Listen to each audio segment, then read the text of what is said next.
खुलुमबाय गोजोन फुंबिलिनि गासैबो बड'लेण्ड बुब्लिनि अनसायगिरिफोरखौ बरायग्रोबाय दिनै 7 मार्च मंगलबारनि फानजामुथिखौ फरायथिनो लादों खिलिखां ब्रह्मआ फानजामुथिनि गिबियाव दं मेष राशि गोसोआव मानोबा दुखु सोमजिगोन न'खरनि खहाखौ लानानै जिंगासिगोन संसारनि जेंनायाव गोग्लैगोन बृष राशि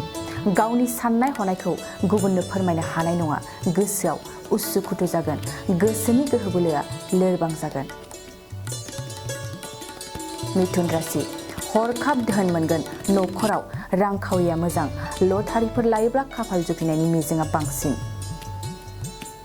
कर्कट राशि मोजां सान जानाय नङा फालांगियाव जेरैबो खहा जागोन खहाखौ लानानै दुखुजों सैनांगोन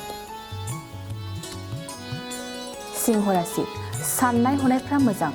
गुबुननि थाखाय मोजां खामानि मावनानै होगोन समाजाव मान मोनगोन कन्या राशि रांखावरिनि थाखाय आंखालाव गोग्लैगोन न'खरनि धोन जोबनायखौ लानानै गोसोआव बेरेखा साननाय फैगोन तुला राशि गोसोआ मिजिंनि सायावल' नेनानै थागोन थांखि जाफुंसारनायखौ नेनानै थागोन मिजिं थिनाय फिथाइया जाफुंसाराबो जानो हागौ वृश्चिक राशि धोन आर्जिनायनि फारसे साबसिन सम जायखिजाया मुवा बेसादनि फालांगियावनो धोन फैगोन धनु राशि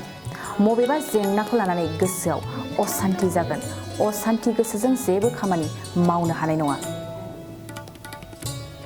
मकर राशि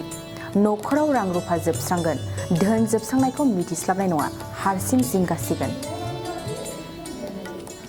कुम्भ राशि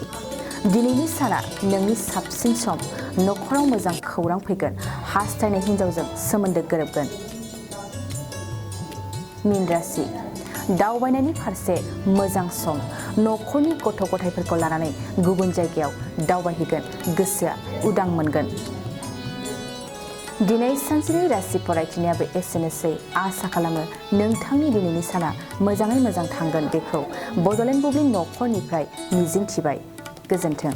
মটৰচাইকেল গ্ৰাহকসকললৈ এটা ভাল খবৰ বাজাজ মটৰচাইকেলে আনিছে বহুমূলীয়া অফাৰ বাজাজ মটৰচাইকেল চলাই ভাল পোৱা গ্ৰাহকসকলৰ সুবিধাৰ্থে দাউহাৰু অটো এজেন্সিয়ে লৈ আনিছে মেগা লোন আৰু এক্সচেঞ্জ মেলা অহা 22, 23 আৰু 24 মাৰ্চত বডোলেণ্ড গেষ্ট হাউচৰ সমীপত অনুষ্ঠিত হ'ব এই মেগা লোন আৰু এক্সচেঞ্জ মেলা ইয়াত বাইক আৰু স্কুটি এক্সচেঞ্জ কৰাৰ সুবিধা উপলব্ধ হ'ব লগতে এক্সচেঞ্জ কৰা গ্ৰাহকসকলৰ বাবে বোনাছ থাকিব ক্ৰেতাসকলক বিনামূলীয়া হেলমেট প্ৰদান কৰা হ'ব আৰু বহু কম মূল্যৰ ডাউন পেমেণ্টেৰে ল'ব পাৰিব বাইক